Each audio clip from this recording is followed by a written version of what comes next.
ஐயா நீ எந்திரிச்சிட்டேன்னா போதும், பல ஜனங்கள் அடிமையா இருக்கிறவங்க வெளியே வருவாங்க. இன்னைக்கு இந்த நொடியில எத்தனையோ பேர் விபச்சார விடுதியில பாவம் செஞ்சுக்கிட்டு இருக்காங்க, ஏன் வயசுல பாவம் செஞ்சுட்டு இருக்காங்க.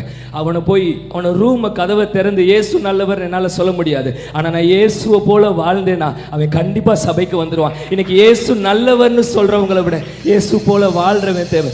சாது சுந்தர் சிங்க பார்த்து சின்ன குழந்தை சொல்லிச்சான், அம்மா பாருமா இயேசு போறாரு அப்படின்னு சொல்லிச்சான். அந்த பிள்ளைக்கு இயேசு பார்த்ததில்லை, அந்த பிள்ளை இயேசுவோட சத்தத்தை கேட்டதில்லை. ஆனா இந்த தூத்துக்குடியில உங்களையும் என்னையும் பார்க்கிறவங்க இயேசுவை பார்க்கணுங்க. இன்னைக்கு நம்மளால வாழ முடியும். ஆமென்.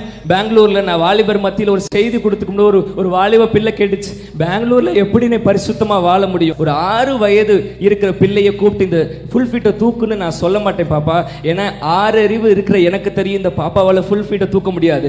அறிவை படைச்ச ஆண்டவர் என்ன போல பரிசுத்தமா இருந்து சொன்னார்னா முடியும்ன்றனாலதான் சொல்றாரு. உங்களாலே என்னாலையும் கண்டிப்பா முடியும், பரிசுத்தமா வாழ முடியும், எந்த நாட்டில் இருந்தாலும் வாழ முடியும். ஆமென்.